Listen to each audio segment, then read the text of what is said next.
So I'm dealing today with a junkyard grade 2000 Honda Civic EX. These are some of the best cars Honda ever made, and they can run for hundreds of thousands of miles. Literally 300 plus easily. And in today's day and age, they're a great car because they get 34 to 36 miles per gallon on the highway. So the mileage is just incredible. They're reliable, pretty spacious, and they get great mileage. So I'm taking this junkyard grade 1 and fixing it up. And unfortunately it sat for like 5 or 6 years or more with the passenger window glass out and a tarp that had disintegrated, so there was just all kinds of water on the passenger side. I don't know what the guy did with the passenger seat, but that's gone, along with the headlights. And this has a laundry list of issues to address, and the first of which is cleaning the carpets, cleaning the entire car up, assessing it for mechanical damage, but also dealing with a water leak.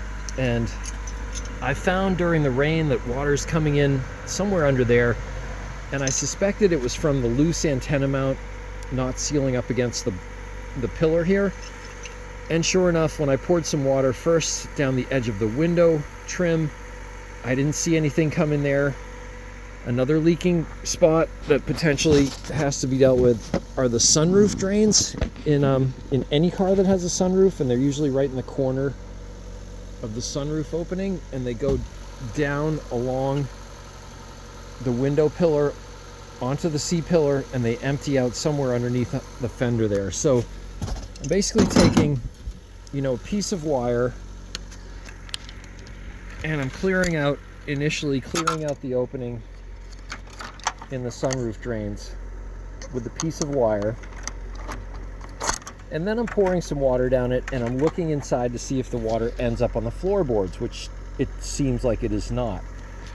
Now, when I want to clean these out further down the line, I'll use a blowgun and either blow downward through the hole or blow back up from the bottom of the hole if I can find it. And it usually comes out, like I said, under the fender, but sometimes it's like right at the bottom. Okay, you can see the water dripping out from the drain hole, which is up in there somewhere, probably behind the fender.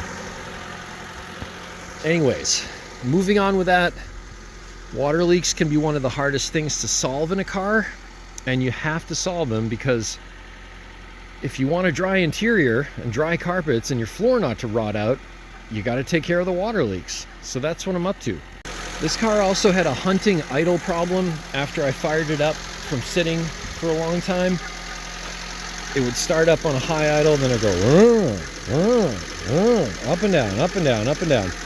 So I figured it was the throttle position sensor, the idle air control valve, which controls the amount of air during idle and warm-up conditions, and it's located like underneath the throttle body right there.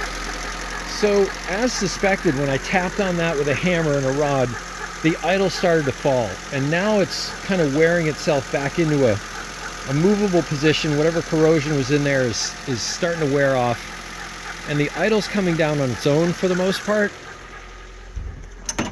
but it's still hanging up a little bit. So I'm going to take this rod and hammer and just show you how I get it going. Okay? Stick the rod right on.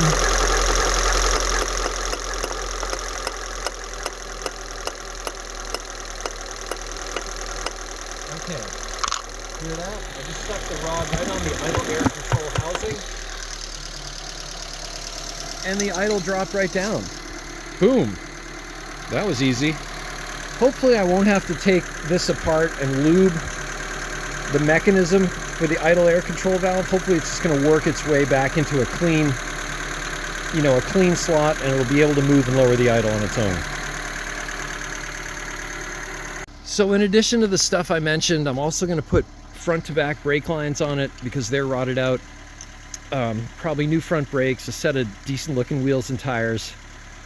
I might end up body working and repainting. I might paint the whole bloody car. I don't really want to, but somebody did some horrendous bodywork to the back quarters of this thing, and you can see the dull paint and the Bondo chipping out, and there was just like a big dent there that an awful body man did some awful work to this thing, so we're gonna fix that.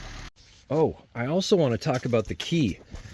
The guy I got this car from, I arrived to pick it up and he's like, oh, I can't find the key. And I'm like, oh, that's a problem. And the wheel was like cut a little bit like this. So he's like, oh, we can just get it on the trailer like that. And I'm like, well, dude, how am I going to get it off the trailer and move the thing around once I get it home?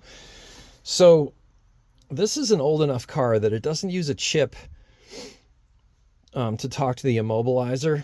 It's just a clean cut key. And I called the Honda dealership that was like 3 miles away. And I'm like, hey, can you cut me a key for this car with a VIN number of XXXYZ?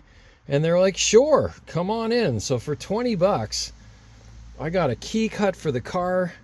I was able to turn the ignition, move the steering wheel, load the car up on the trailer, and now it runs and drives thanks to getting this key made for 20 bucks. So when you're faced with a problem like that, even if it is an immobilizer key, you need to get the steering column to turn so that you can move the car around, load it up on a trailer, take it off, whatever.